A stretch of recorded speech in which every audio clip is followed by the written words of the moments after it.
నమస్కారం ఘంటారావానికి స్వాగతం. ముందుగా ప్రధాన అంశాలు. ముసాయిదా బిల్లుపై గిగ్ వర్కర్లతో మంత్రి వివేక్ భేటీ. ఈ నెల 12న కేబినెట్లో ఆమోదిస్తామని వెల్లడి.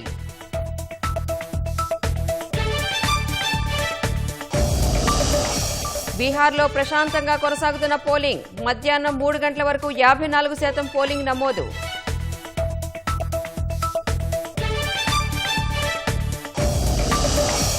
దేశ రక్షణ చరిత్రలో సరికొత్త అధ్యాయం. కొచ్చి సదరన్ నేవల్ కమాండ్లో ఐఎన్ఎస్ ఇక్షక్ జలప్రవేశం.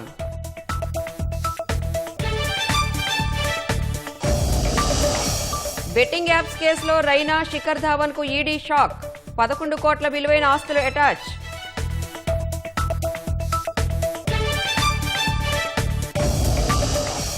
మెక్సికో అధ్యక్షురాలికి లైంగిక వేధింపులపై మహిళ ఆగ్రహం.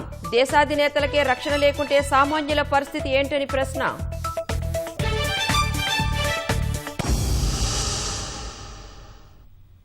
రేపు జరగాల్సిన మంత్రివర్గ సమావేశం ఈ నెల 12కి వాయిదా పడింది. స్థానిక సంస్థల ఎన్నికల నిర్వహణపై చర్చించేందుకు గత నెల 23న కేబినెట్ భేటీ జరిగింది. అయితే ఈ నెల 3న హైకోర్టులో విచారణ పరిణామాలను పరిశీలించి 7న సమావేశమై నిర్ణయం తీసుకోవాలని కేబినెట్ సమావేశంలో నిర్ణయించారు. ఈ నెల 3న హైకోర్టులో జరిగిన విచారణ 24కి వాయిదా పడటం ఈ నెల 11న జూబ్లీహిల్స్ ఉప ఎన్నిక జరగనుంది. ఈ నేపథ్యంలో రేపటి సమావేశాన్ని ఈ నెల 12కి వాయిదా వేశారు. స్థానిక సంస్థల ఎన్నికల నిర్వహణ, బీసీ రిజర్వేషన్ల పెంపుతో పాటు పలు అంశాలపై చర్చించనున్నారు. గిగ్ వర్కర్ల సంక్షేమం కోసం సిద్ధం చేసిన పాలసీపై ఈ నెల 12న కేబినెట్లో చర్చించనున్నారు. గిగ్ వర్కర్ల బిల్లు సిద్ధమైందని, ఈ నెల 12న కేబినెట్ ఆమోదం పొందనున్నట్లు రాష్ట్ర కార్మిక శాఖ మంత్రి వివేక్ వెంకటస్వామి తెలిపారు. ఆ తర్వాత అసెంబ్లీలో ప్రవేశపెట్టనున్నట్లు మంత్రి పేర్కొన్నారు. ఇంటర్నెట్, యాప్ ఆధారిత పరిశ్రమల కార్మికులకు హక్కులు కల్పించే లక్ష్యంతో గిగ్ వర్కర్ల చట్టం తీసుకురాబోతున్నట్లు మంత్రి తెలిపారు. ముసాయిదా బిల్లుపై గిగ్ వర్కర్ల ప్రతినిధులతో మంత్రి వివేక్ సమావేశమై సూచనలు స్వీకరించారు. రాజస్థాన్, కర్ణాటకలో ఇప్పటికే అమల్లో ఉన్న గిగ్ వర్కర్ల చట్టాన్ని రాష్ట్ర అధికారులు అధ్యయనం చేశారు. ఈ యాక్ట్లో, ఈ బిల్లో చాలా స్పష్టత ఉన్నది. వారికి ఏదైతే గిగ్ వర్కర్స్ ఉన్నారో, ఇంతకుముందు వాళ్ళకి భద్రతనే లేదు.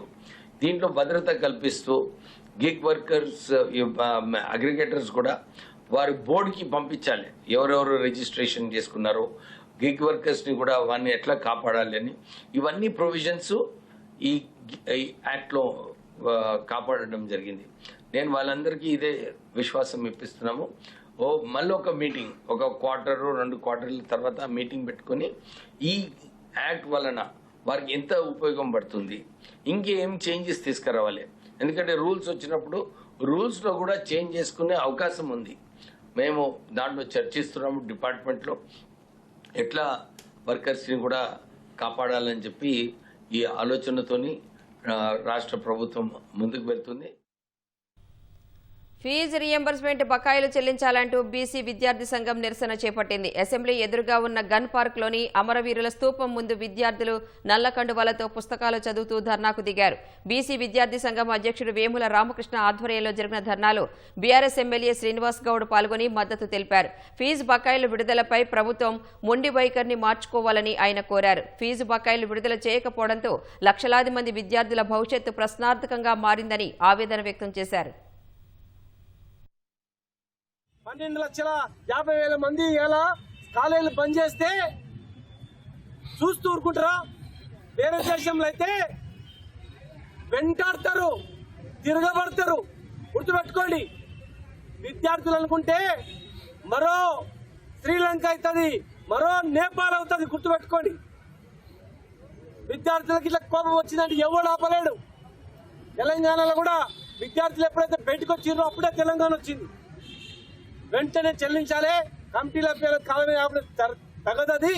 ముఖ్యమంత్రి గారు జోక్యం కలిగించుకోవాలి, చీఫ్ సెక్రటరీ జోక్యం కలిగించుకొని యజమానంతో మాట్లాడాలి.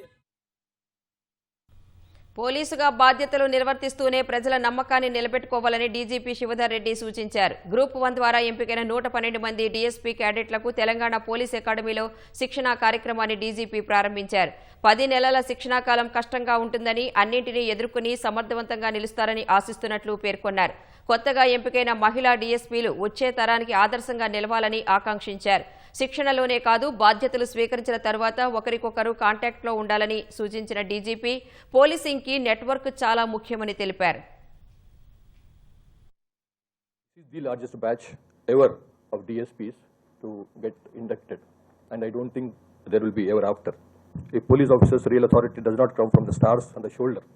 It comes from the trust in people's eyes. Earn that trust through fairness, firmness, humility, professionalism, and courage.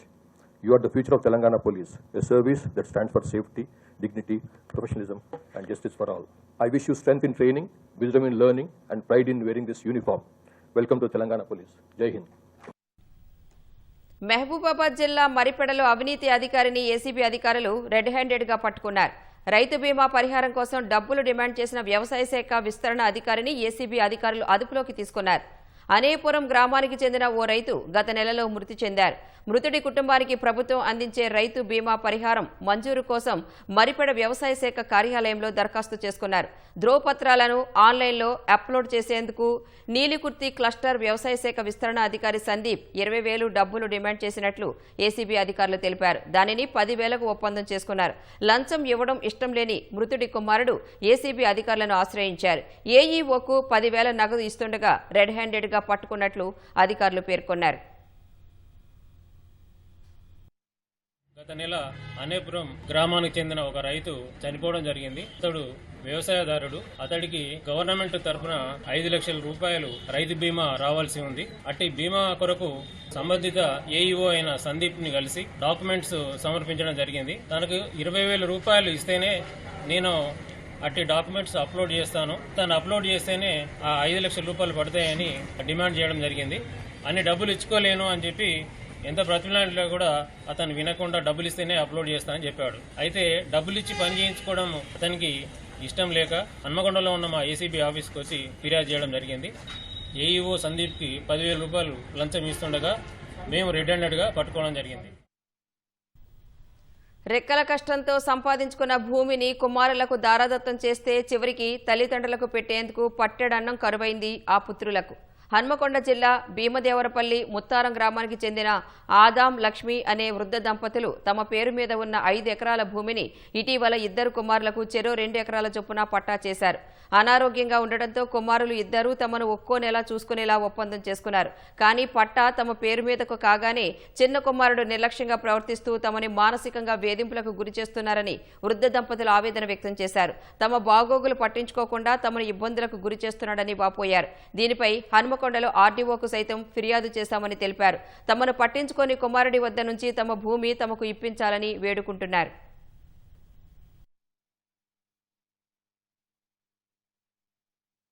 ఉన్న స్థలం 2 గుంటలు. ఆ 2 గుంటలల్లో 2 షేర్ సగం తమ్మునికి నాకంటూ పెద్దోడు మంచిండు. చెరక్కుని ఎలా అనుకున్నారు పట్టయంగా ఇంట్లో చెరక్కుని నా నెల అయిపోయింది. అమ్మ తమ్మునింటికి పోమ్మంటే నేను బియ్యం పెట్టుకుంటానని తమ్మునింటికి పోయినా. గాసు కూడా వీకింది, తాళం వేసుకున్నది నా చిన్న కోడలు. ఇంత కష్టపడి పావుల పైసలు పనిచేసి వాళ్ళని చదివిపిత్తిమి. మన పరిస్థితి ఇట్లున్నది. ఈ మందులు ఎవరు లేవాలి, ఇవేవాళ్ళు తేవాలి. మనం ఉన్న చేతులకి వెళ్ళి భూమి పోయింది. మాకు చిన్న కొడుకు పేరు వింది, నాకు కావాలి. ఇంకా కౌలి బతుకుతాం సత్యదాకా. చిన్నప్పటి కష్టపడి భూమి సంపాదించిన కొడుకులు కానీ ఎవరికి సరి భాగం చేసి ఇచ్చిన వారు పట్టించుకుంటారు సార్. భూమి మాకు అత్తే మేము ఎవరికైనా కౌలుకి ఇసుకుని బతాం సార్.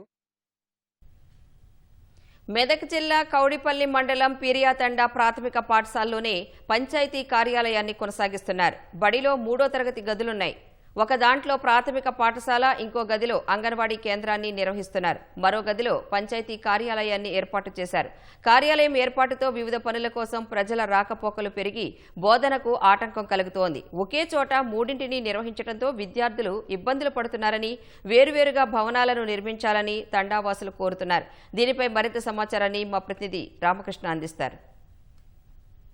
టెక్నాలజీ పరంగా ఎంతో అభివృద్ధి చెందుతున్న తరుణంలో ఏఐ టెక్నాలజీ కావచ్చు, అలాగే అధునాతన టెక్నాలజీతో ఈ సాంకేతికతను విద్యార్థులకు నేర్పిస్తున్న తరుణంలో ఈ తండాల్లో మాత్రం ఈ పూర్తిగా విద్యారంగం అంతా కుంటుపడుతుందని చెప్పుకోవచ్చు. ప్రధానంగా ఒకటే బిల్డింగు, ఒకటే భవనం, 3 గదులు. ఈ 3 గదులు కూడా 3 కార్యకలాపాలు చేస్తున్నారు. ప్రభుత్వానికి సంబంధించినటువంటి కార్యకలాపాలు అంటే ప్రభుత్వ భూమి లేదా లేకపోతే నిధులు లేవో అర్థం కాదు. కానీ ఒక పక్క అంగన్వాడీ కేంద్రం నిర్వహిస్తుంటే మరో పక్క ప్రాథమిక పాఠశాల 1 నుంచి 5వ తరగతి వరకు నిర్వహిస్తున్నారు. మరో పక్క ఉన్నటువంటి మరో గదిలో మాత్రం పంచాయతీ కార్యకలాపాలు చేస్తూ ఉన్నారు. ఇక్కడ ఒక పక్క పిల్లలు అంగన్వాడీ కేంద్రం అంటే పిల్లలు ఏడుస్తూ ఉంటారు, వాళ్ళకి అప్పుడప్పుడే అక్షరాలు నేర్చుకున్న పరిస్థితి ఉంటుంది. అదేవిధంగా వెనకాల చూసుకున్నట్లయితే మూడో గది, ఒక బిల్డింగ్లోనే 3 గదులు ఉండటం, ఆ 3వ గదిలో మాత్రం పంచాయతీ కార్యాలయానికి సంబంధించినటువంటి ఈ కార్యదర్శి ఇక్కడే ఉంటున్నారు. ఇక్కడికి సంబంధించినటువంటి కార్యకలాపాలు మొత్తం కూడా ఇక్కడే నిర్వహిస్తూ ఉన్నారు. అంటే 3 ప్రభుత్వానికి సంబంధించినటువంటి కార్యకలాపాలు ఒకే భవనంలో ఉండటం వలన ఈ పిల్లలైతే మాత్రం తీవ్రంగా ఇబ్బంది పడుతున్న పరిస్థితి అయితే ఉంది. అయితే వీరికి సంబంధించినటువంటి ఈ ఏదైతే మరుగుదొడ్లు కూడా సక్రమంగా లేవు. ఇక్కడ నిర్వహణ లోపం అయితే ఉంది. వీరికి ఎలా ఇబ్బందులు పడుతున్నారు అనే అంశాలను తెలుసుకుందాం. మేడం, ఇక్కడ ప్రాథమిక పాఠశాలలో ఉపాధ్యాయులుగా ఉన్నారు. ఈ పిల్లలు ఒకటే చోట 3 గదులు ఉండటం, 3 కార్యకలాపాలు చేయటం వల్ల పిల్లలు ఎలా ఇబ్బంది పడుతున్నారు? సార్, ఇక్కడ అంగన్వాడీ దీంట్లోనే ఉంది, గ్రామ పంచాయతీ దీంట్లోనే ఉంది. అన్నిటికి కలిసి మాకు చాలా ఇబ్బంది అవుతుంది సార్. క్లాసులు చెప్పడానికి గిన పిల్లలు చాలా ఏడుస్తున్నారు. ఏం చేయాలో గిన అర్థం కావట్లేదు. ఆ బాత్రూంలో గిన సామాన్లు ఉన్నాయి, ఆ బాత్రూంలో గిన పోతలేరు పిల్లలు, బయటికి వెళ్ళిపోతుర్రు. ఆ బాత్రూంలోకి మేము పోము అనేసి. పంచాయత్ సెక్రటరీ గిన దీంట్లోనే, అంగన్వాడీ గిన దీంట్లోనే, ప్రైమరీ గిన దీంట్లోనే, ఫ్రీ ప్రైమరీ గిన దీంట్లోనే. 4 క్లాసులు మేము ఎట్లా చెప్పాలి సార్? ఏదో ఒక కానీ మాకు రూమ్ కావాలి సార్. ఫ్రీ ప్రైమరీ మేము ఆయాగా చేస్తున్నాను. పిల్లలు వాష్రూమ్కి బయటకు పోతే పాములు కరిచే అవకాశాలు ఉంటాయి, ఇలాంటి ఇబ్బందులు ఉంటాయి. అలాంటి పరిస్థితులు మీరు ఎలాంటి జాగ్రత్తలు తీసుకుంటున్నారు? అలాగే ప్రభుత్వానికి మీరు ఏం విన్నవిస్తారు? పిల్లలతోనే బయటకు పోవాల్సి వచ్చింది మాకు. ఆ పిల్లలు 7 వరకు వెళ్తే 6 వరకు వెళ్తున్నాం మేము, కానీ మాకు బాత్రూమ్లు మాత్రం కావాలి కంపల్సరీగా. సపరేట్ రూమ్ కావాలి సార్. మీరు చెప్పండి, ఈ పిల్లలు అంటేనే వారికి ఏం తెలియదు.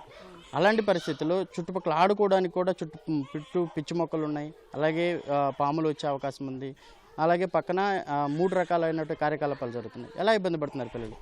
చాలా ఇబ్బంది పడుతున్నారు సార్. వాళ్ళకు ఆడుకోవడానికి కూడా ప్లేస్ కన్వీనియంట్గా లేదు. ఇంకా బాత్రూమ్ పోవడానికి కూడా సౌకర్యాలు లేవు. అంగన్వాడీ, ప్రీ ప్రైమరీ ఇంకా గ్రామ పంచాయతీ అన్నీ ఒక దాంట్లోనే ఉండడం వల్ల మేము సెక్రటరీగా వచ్చినప్పుడు ఆ సార్ దగ్గర చాలామంది ఏదో రిపోర్ట్ కోసం వస్తున్నారు. మాకు చాలా ఇబ్బంది అవుతుంది ఆ సార్ ముంగట క్లాసులు చెప్పడానికి. దయచేసి ప్రభుత్వానికి ఏం కోరేదంటే ఎవరిది వాళ్ళకి ఈ రూమ్లు ఇప్పిస్తే ఎవరిది వాళ్ళు చెప్పుకుంటాం సార్. ఇదే మేము ప్రభుత్వానికి కోరుకునేది. ఎప్పటి నుంచి జరుగుతుంది ఈ కార్యకలాపాలు? అలాగే విద్యార్థులు మీ దగ్గర ఎంతమంది ఉన్నారు? ఎలా? మాది మొత్తం 28 ఉన్నారు సార్. ప్రీ ప్రైమరీ 12 మెంబర్స్, వీళ్ళు 18 మెంబర్స్ ప్రైమరీ వాళ్ళు. December 4 నుంచి ప్రీ ప్రైమరీ స్టార్ట్ అయింది. అప్పటి నుంచి ఇబ్బందులు ఉన్నాయి. వాష్రూమ్ కూడా ఒక డోర్కి మొత్తం లాక్ వేసిరు. అది లోపల గ్రామ పంచాయతీ సామాన్లు ఉన్నాయి, లాక్ వేసిరు. 2 బాత్రూమ్స్ ఏమో ఒక బాయ్స్కి ఒక గర్ల్స్కి ఉన్నాయి, కానీ అన్నీ బాగాలేవు సార్. బాయ్స్ కూడా ఇబ్బంది పడుతున్నారు. మీరు చెప్పండి, ఈ అంగన్వాడీ కేంద్రంలో సహజంగా అంగన్వాడీ కేంద్రం అంటే ఒక పక్క స్టోర్ రూమ్ ఉంటుంది, ఒక పక్క పిల్లలు ఆడుకోవడానికి ఉంటుంది. కానీ మీ దగ్గర స్టోర్ రూమ్ కావచ్చు, పిల్లలు ఆడుకోవడం అన్నీ ఒక చోటే ఉన్నాయి. ఎలా ఇబ్బంది పడుతుంది? స్టోర్ రూమ్ ఇక్కడ లేదు సార్. ఒకటే రూమ్ గవర్నమెంట్ స్కూల్ నుంచి ఇచ్చారు సార్ మాకు. అదే వాడుతున్నాం ఎప్పటి నుంచో, 2012 నుంచి అదే వాడుతున్నాం. మాకు కూడా ఇబ్బంది ఉంది, కానీ తాండాలో ఇక్కడ రూమ్ దొరకట్లేదు. ఈ తాండా ఇక్కడ తాండా ఇక్కడనే వస్తారు సార్. తాండాలు తీసుకుందామంటే ఇబ్బంది అవుతుంది. వర్షం పడినప్పుడు కూడా ఈ నీళ్లు లోపలికి వచ్చే పరిస్థితి అయితే కనపడుతుంది, ఆ కిటికీల నుంచి కూడా. అలాగే పిల్లలు ఆడుకోవడానికి కూడా ప్లేస్ సక్రమంగా లేదు. ప్రభుత్వం తరఫు నుంచి మీరు ఏం కోరుకుంటున్నారు? ఇవ్వాలి సార్ మాకు కూడా ఒక బిల్డింగ్ ఏదైనా ఇవ్వాలి మాకు కూడా. ఇది మొత్తంగా చూసుకోవచ్చు. ఈ ఇప్పుడు పిల్లలు చూసుకోవచ్చు, వాళ్ళు అమాయకంగా ఉండి చదువుకుంటున్న పరిస్థితుల్లో వారికి ఏమీ తెలియని పరిస్థితి నుంచి కూడా ఇక్కడ మాత్రం భయాందోళనలో తల్లిదండ్రులు అయితే ఉన్నారు. ఒకే చోట 3 కార్యకలాపాలు ఉండటం అనేది కొంతవరకు ఇబ్బందికర వాతావరణం ఏర్పడుతుందని చెప్పి కూడా స్థానికులు చెప్తా ఉన్నారు. ఒక రకంగా ఇక్కడ తండా కాబట్టి చుట్టుపక్కల పరిసర ప్రాంతాల్లో పాములు, తేళ్లు, ఇలాగే విషపూరిత జంతువులు ఎక్కువగా తిరుగుతూ ఉంటాయి. కాబట్టి అలాంటి పరిస్థితి నుంచి మాత్రం కొంత ఈ విద్యార్థులకైతే ఉపశమనం కలిగించాలి. కాబట్టి ప్రభుత్వం వెంటనే స్పందించి వీరికి అటు పంచాయతీని వేరు చేయాలి, అలాగే అంగన్వాడీ కేంద్రాలను సపరేట్గా విడిగా వేరే ప్రాంతంలో ఏర్పాటు చేయాలని చెప్పి కూడా స్థానికులు అయితే కోరుతూ ఉన్నారు. కెమెరామెన్ మోహన్తో రామకృష్ణ, ఈటీవీ న్యూస్, మెదక్ జిల్లా పిర్యాతండా నుంచి.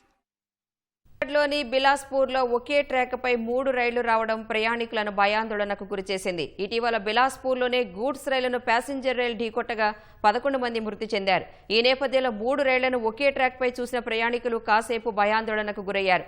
అయితే ఈ 3 రైళ్లు ఒకే ట్రాక్పై ఎందుకు ఉన్నాయనే అంశంపై వివరాలను అధికారులు వెల్లడించలేదు.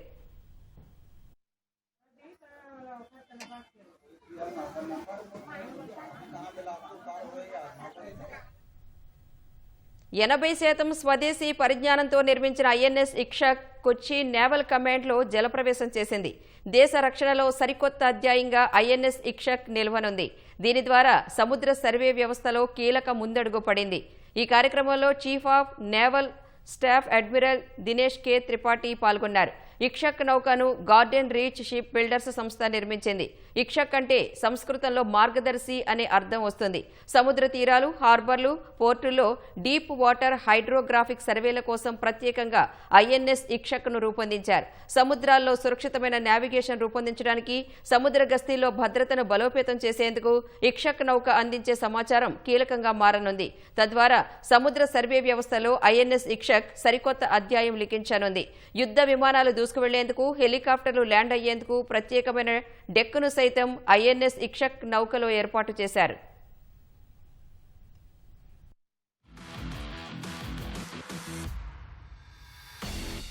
%80 indigenous content achieved through collaboration between GRSE and Indian MSMEs.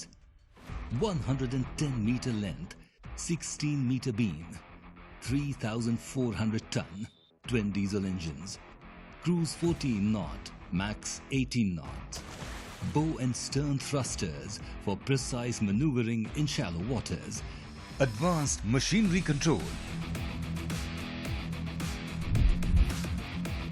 monitoring system fully integrated, indigenous high-grade steel by SAIL, 4 advanced survey motorboats, multi-beam echo sounder maps the sea floor from shallow waters to over 11,000 meters, providing high-resolution bathymetry and backscatter. The ROV executes precise underwater missions with HD cameras and forward-looking sonar. Convertible hospital ship support in emergencies. The Indian Navy's first SVL initiative, a women-specific accommodation project embodying an inclusive approach. Ikshak charts the seabed with precision, from channels to critical assets. In crisis, she aids HADR bolsters India as a reliable maritime partner across the Indian Ocean region. INS Ikshak, a vessel built in India for India, a symbol of self-reliance, strength and pride at sea. Ikshak! Ikshak! Ikshak!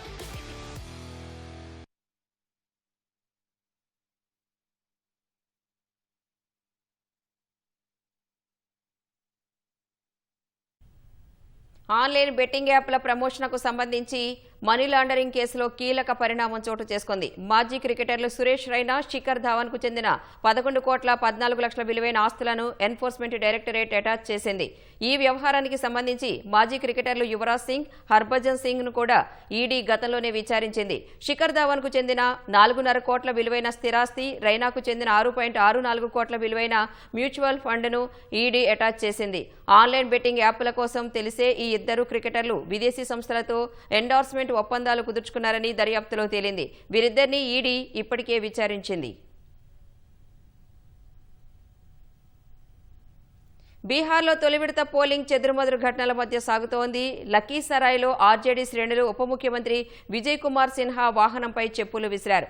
మధ్యాహ్నం 3 గంటల వరకు 54% polling నమోదైనట్లు ఎన్నికల సంఘం తెలిపింది.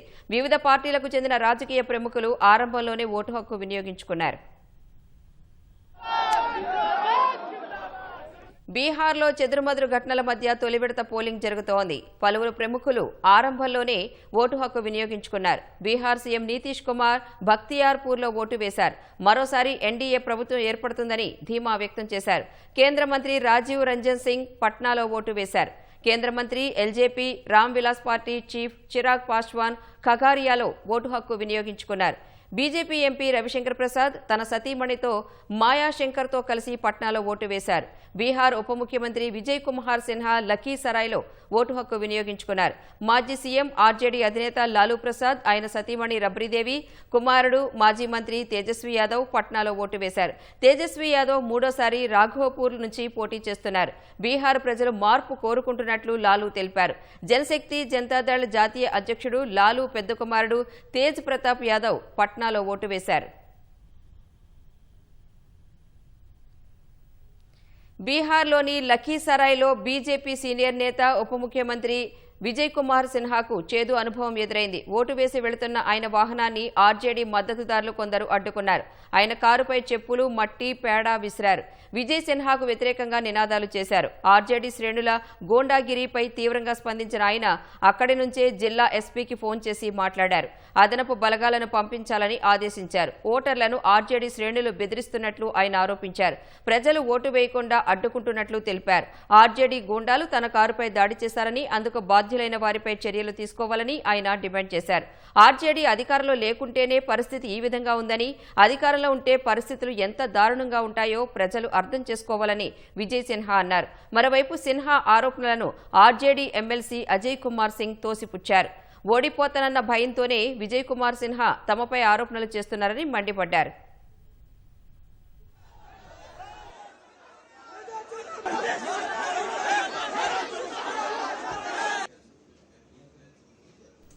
లఖీసరాయ్ ఘటనపై స్పందించిన కేంద్ర ఎన్నికల సంఘం బాధ్యులపై వెంటనే చర్యలు తీసుకోవాలని బీహార్ డీజీపీని ఆదేశించింది.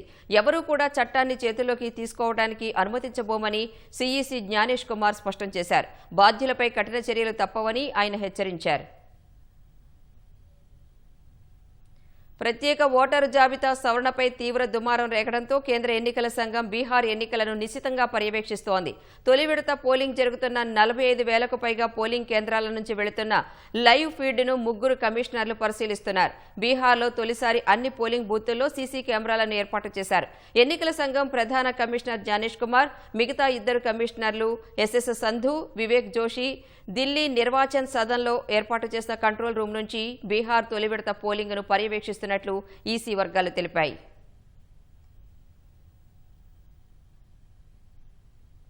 ప్రధాని మోదీ, సీఎం నితీష్ కుమార్ జోడీ మాత్రమే బీహార్లో జంగల్ రాజును అడ్డుకుంటుందని కేంద్ర హోంశాఖ మంత్రి అన్నారు. ఎన్నికల ప్రచారంలో భాగంగా మోతీహారీ సభలో పాల్గొన్న అమిత్ షా 2-3 నెలల క్రితం అక్రమ చొరబాటుదారులను కాపాడేందుకు రాహుల్ గాంధీ బీహార్లో యాత్ర నిర్వహించారని ఆరోపించారు. కానీ ఎన్డీఏ అధికారంలోకి వస్తే అక్రమ చొరబాటుదారులను దేశం నుంచి, బీహార్ నుంచి తిప్పి పంపుతుందని అమిత్ షా హామీ ఇచ్చారు. 2 महीना 3 महीना पहले राहुल बाबा ने बिहार में यात्रा निकाली. यात्रा क्या किसानों के लिए निकाली थी? ना जी. पिछड़ों के लिए निकाली? ना जी. युवाओं के लिए निकाली? ना जी. यात्रा किस लिए निकाली उन्होंने घुसपैठिए को बचाने के लिए यात्रा निकाली. मोतिहारी वालों मुझे बताओ, बिहार की मतदाता सूची से घुसपैठिए को निकालना चाहिए या नहीं निकालना चाहिए? लालू और राहुल दोनों बिहार में घुसपैठिए को घुसाना चाहते और एक घुसपैठिए हमारे बिहार के युवाओं की रोजगारी छीनता है. एक घुसपैठिए हमारे गरीब का अनाज छीनता है. मैं लालू और राहुल को कहने के लिए आया हूं कि जितना जोर लगाना है लगा दो. हम देश से और बिहार से एक घुसपैठिए को निकाल कर रहेंगे. కర్ణాటక, మహారాష్ట్ర, హర్యానాలో మాదిరే బీహార్లోనూ ఓట్ల చోరీ చేసేందుకు బీజేపీ ప్రయత్నిస్తోందని కాంగ్రెస్ అగ్రనేత, లోక్సభలో ప్రతిపక్ష నేత రాహుల్ గాంధీ ఆరోపించారు. దానిని అడ్డుకోవాల్సిన బాధ్యత యువతపై ఉందన్నారు. బీహార్లోని పూర్నియాలో జరిగిన ఎన్నికల ప్రచారంలో పాల్గొన్న రాహుల్ పోలింగ్ బూత్ల వద్ద యువత జాగ్రత్తగా ఉండి ఓట్ల చోరీ అడ్డుకోవాలని పిలుపునిచ్చారు. బీహార్ యువతకు నితీష్ కుమార్ ప్రభుత్వం సరైన ఉపాధి కల్పించకుండా కార్మికులుగా మార్చిందని ఆరోపించారు. ఇప్పుడు దేశంలో ఎక్కడ చూసినా బీహార్ యువతే కార్మికులుగా పనిచేస్తున్నారని విమర్శించారు. దేశంలో యువత నిరుద్యోగులుగా మిగిలిపోయే బిలియనర్ల పాలనను ప్రధాని నరేంద్ర మోదీ కోరుకుంటున్నారని రాహుల్ దుయ్యబట్టారు. इलेक्शन लड़ रहे हैं, ये वोट चोरी करके इलेक्शन जीत रहे हैं. कर्नाटका के बारे में दिखाया, आलंद के बारे में, महाराष्ट्र में एक सीट है वहां के बारे में दिखाया, और कल पूरी दुनिया को हमने दिखाया कि बीजेपी ने, इलेक्शन कमीशन ने हरियाणा का चुनाव चोरी किया है। और मुझे लगता है कि पिछला चुनाव बिहार में भी इन्होंने चोरी किया। तो इस बार वोट चोरी नहीं होने देनी है। बिहार के युवा, ये आपका भविष्य है। Narendra Modi, Amit Shah, election commission vote चोरी में लगे हैं। आपकी जिम्मेदारी बनती है संविधान की रक्षा करना है, वोट चोरी नहीं होने देना है बिहार में। మెక్సికో అధ్యక్షురాలు క్లాడియా ఎదుర్కొన్న లైంగిక వేధింపుల ఘటనపై ఆ దేశ మహిళలు ఆగ్రహం వ్యక్తం చేస్తున్నారు. దేశ అధ్యక్షురాలు సైతం వేధింపుల నుంచి విముక్తి పొందలేదని ఆందోళన వ్యక్తం చేస్తున్నారు. ఉన్నత పదవిలో ఉన్న క్లాడియాకే ఈ పరిస్థితి ఎదురైతే సామాన్య మహిళల పరిస్థితి ఏంటని ప్రశ్నిస్తున్నారు. ఈ తరహా ఘటనలు పునరావృతం కాకుండా నిందితుడిని కఠినంగా శిక్షించాలని డిమాండ్ చేస్తున్నారు. మెక్సికో అధ్యక్షురాలు క్లాడియా షేన్బామ్కు ఎదురైన లైంగిక వేధింపుల ఘటన ఆ దేశ మహిళల్లో ఆందోళనలు రేపుతున్నాయి. ఈ వేధింపులు కేవలం అధ్యక్షురాలిపై మాత్రమే జరిగింది కాదని మొత్తం మెక్సికో మహిళలపై జరిగినట్లు ఆ దేశ మహిళలు అభిప్రాయపడుతున్నారు. అత్యున్నత స్థాయి పదవిలో ఉన్న మహిళకే నడి రోడ్డుపై అలాంటి వేధింపులు వచ్చాయంటే సామాన్య మహిళల పరిస్థితి ఏంటని ఆవేదన వ్యక్తం చేస్తున్నారు. క్లాడియా దగ్గరకు నిందితుడు వస్తూ ఉంటే ఆమె వ్యక్తిగత సిబ్బంది ఏం చేస్తున్నారని మండిపడ్డారు. ఈ తరహా ఘటనలు పునరావృతం కాకుండా నిందితుడిని కఠినంగా శిక్షించాలని డిమాండ్ చేస్తున్నారు. Pero ni siquiera siendo la presidenta, estando en un rango tan alto o siendo quien es libre de este acoso que sufrimos las mujeres a diario. O sea, es increíble que como que los hombres no se puedan limitar a eso, ¿no? A simplemente respetarnos. No creo que es algo tan difícil de hacer. Y tanto en un... తనపై అసభ్యంగా ప్రవర్తించిన వ్యక్తిపై case పెట్టేందుకు నిర్ణయం తీసుకున్నట్లు Claudia బుధవారం తెలిపారు. ఒకవేళ ఈ నిర్ణయం తాను తీసుకోకపోతే మెక్సికో మహిళల భద్రతకు ఎలాంటి భరోసా ఇవ్వలేనని వెల్లడించారు. ఉన్నత పదవిలో ఉన్న తనకే వేధింపులు ఎదురైతే సామాన్య మహిళల పరిస్థితిని తాను ఊహించగలనని ఆవేదన వ్యక్తం చేశారు. No en todos los estados de la República es un delito penal, pero en la Ciudad de México sí. Y mi reflexión es, si no presento yo delito, además de que es un delito, pues en qué condición se quedan todas las mujeres mexicanas. Si esto le hacen a la presidenta, pues qué va a pasar con todas las jóvenes mujeres en nuestro país. Entonces tiene que, es en la Fiscalía General de Justicia de la Ciudad de México, porque es un delito del fuero común, presenté denuncia. Resulta que esta persona después estuvo acosando a otras mujeres, ahí mismo en esa calle, entonces está detenido. మిచోకాన్లో Claudia మంగళవారం ఓ బహిరంగ కార్యక్రమానికి హాజరయ్యారు. అక్కడ Claudia ప్రజలతో మాట్లాడుతూ ఉండగా వెనక నుంచి వచ్చిన ఓ వ్యక్తి చేయి వేస్తూ ఆమెను ముద్దు పెట్టుకోబోయాడు. వెంటనే భద్రతా సిబ్బంది అతణ్ణి పక్కకు నెట్టారు. అయినప్పటికీ అతడు క్లాడియాను అసభ్యంగా తాకుతూ ఉండడంతో ఆమె ఇబ్బంది పడుతూ అతడి చేతిని పక్కకు నెట్టారు. ఆ వ్యక్తి మద్యం మత్తులో ఉన్నట్లు అధికారులు పేర్కొన్నారు. ఈ ఘటనకు సంబంధించిన దృశ్యాలు సామాజిక మాధ్యమాల్లో వైరల్గా మారడంతో నెటిజన్లు ఆగ్రహం వ్యక్తం చేస్తున్నారు.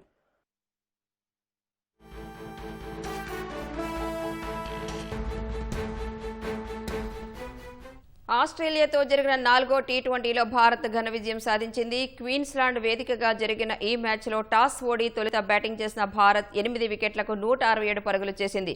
గిల్ 46, అభిషేక్ శర్మ 28, శివం దూబే 22, అక్షర్ పటేల్ 21, సూర్యకుమార్ యాదవ్ 20 పరుగులు చేశారు. 168 పరుగుల లక్ష్యంతో బరిలోకి దిగిన ఆస్ట్రేలియా భారత బౌలర్ల దాటికి 119 పరుగులకే కుప్పకూలింది. వాషింగ్టన్ సుందర్ 3 వికెట్లు తీయగా అక్షర్ పటేల్, శివం దూబే చెరో 2 వికెట్లు పడగొట్టారు. ఈ విజయంతో 5 టీ20ల సిరీస్లో భారత్ 2-1 ఆధిక్యంలోకి దూసుకువెళ్లింది. సిరీస్లో చివరిదైన 5వ టీ20 బ్రిస్బేన్ వేదికగా ఈ నెల 8న జరగనుంది.